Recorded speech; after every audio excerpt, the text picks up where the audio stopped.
Bonjour et bienvenue sur cette chaîne Démocratie d'abord. Dans cette vidéo, je vais répondre à deux arguments de Lé contre la démocratie, ces arguments 5 et 6, dont je vous laisse écouter maintenant quelques extraits. Argument 5. Les incentives des médias et politiciens. La démocratie implique des politiciens populistes et démagogiques et des médias catastrophistes et putaclic. Les conditions d'une démocratie idéale semblent incompatibles avec les incentives engendrés par la démocratie. Argument 6. La politique crée l'hooliganisme. Parce que les politiciens doivent faire le buzz, puis doivent chercher à former une coalition majoritaire, ils vont nécessairement faire appel à l'hooliganisme en nous, de sorte que, dès que l'on s'intéresse à la politique, on est voué à être tiraillé par des appels à notre hooliganisme. Ainsi, l'implication politique semble vouée à se transformer en hooliganisme politique. 3 points.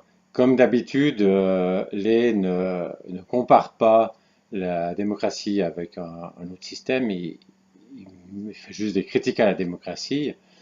Mais il se peut très bien que les autres systèmes soient pires.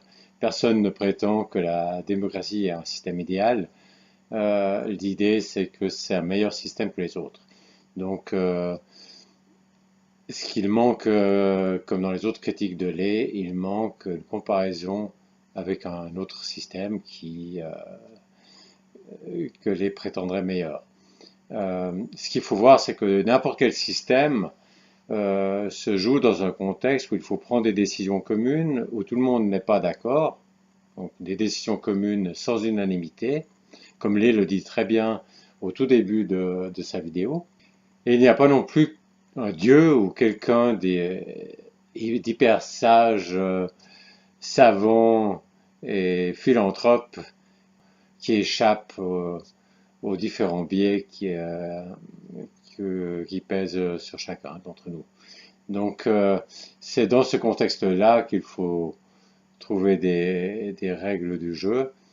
Et il y a toutes les raisons de craindre que si c'est pas la démocratie, si c'est un autre système, eh bien là aussi, ceux qui ont le pouvoir, ben, ils auront des incitations pour rester au pouvoir. Il faudra plaire à ceux de qui ils tiennent le pouvoir. Et, et on verrait ces incitations se déployer dans un contexte où finalement c'est une petite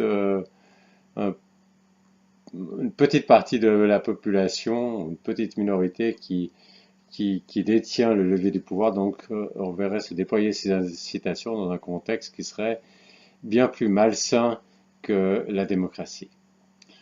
Donc ça c'est mon premier point, c'est le manque de comparaison avec un autre système. Le deuxième point, c'est que toutes ces critiques dans ces arguments 5 et 6 portent surtout sur l'élection.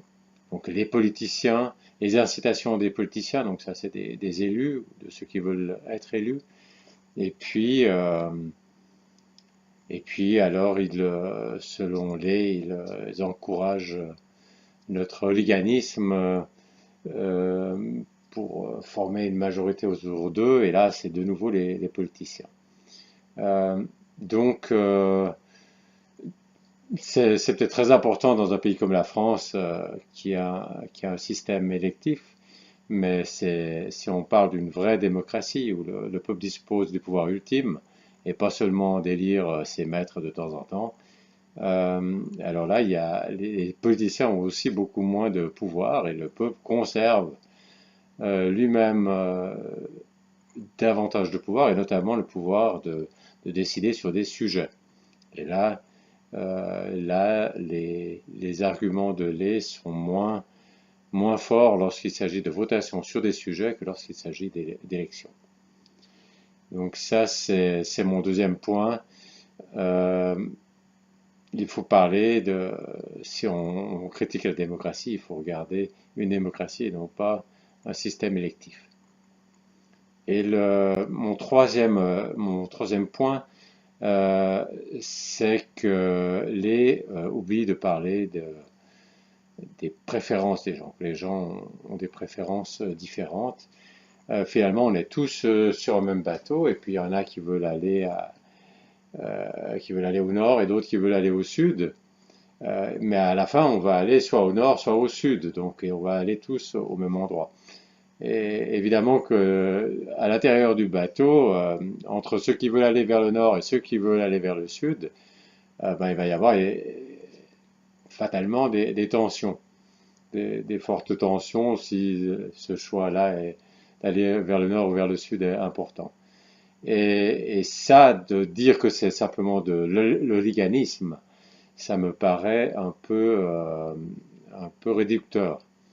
Euh, il y a de façon intrinsèque, il y a sur ces décisions communes à prendre, où ensuite tout le monde devra aller dans la même direction. Ben là, fatalement, de façon intrinsèque, il va y avoir des fortes oppositions. Et ça, c'est pas de l'hooliganisme, c'est simplement que c'est les gens qui veulent aller au nord ne veulent pas se trouver sur un bateau qui va au sud, et puis les gens qui veulent aller au sud ne veulent pas se trouver sur un bateau qui va au nord. Donc, c'est pas encore de l'hooliganisme. Alors, c'est vrai qu'il y a aussi, en plus, se rajoute à cela aussi de l'hooliganisme, mais il ne faut pas mettre toute la polarisation sur le compte de l'hooliganisme, alors qu'il y a aussi des raisons intrinsèques. Ces raisons intrinsèques, elles subsisteraient quel que soit le système. Et il ne faut pas croire qu'avec un autre système que la démocratie, il n'y aurait pas de hooliganisme, parce que cet hooliganisme existerait aussi, et si on regarde historiquement, on voit que dans d'autres systèmes que la démocratie, il y avait aussi un hooliganisme, et d'ailleurs un hooliganisme souvent très violent. Et si on regarde l'histoire encore plus ancienne, on voit que le hooliganisme existait bien avant la démocratie. Donc déjà là, on voit que c'est faux de dire que c'est la démocratie qui crée le hooliganisme. Lé a aussi donné un septième argument dont j'ai déjà discuté dans une autre vidéo où j'ai traité en même temps le deuxième et le septième argument. Donc là, au fond, j'ai discuté les 7 arguments de Lé. Et je vais peut-être encore faire une vidéo pour un peu rassembler de façon succincte mes différents types de contre-arguments contre ceux de Lé, comme ça, pour les gens qui n'ont pas envie de regarder toutes mes vidéos, il y aura une vidéo, c'est la prochaine vidéo qui dira très brièvement mes critiques contre les arguments de Lé. Voilà, j'espère que cette vidéo vous a plu et que je vous retrouverai pour cette prochaine vidéo.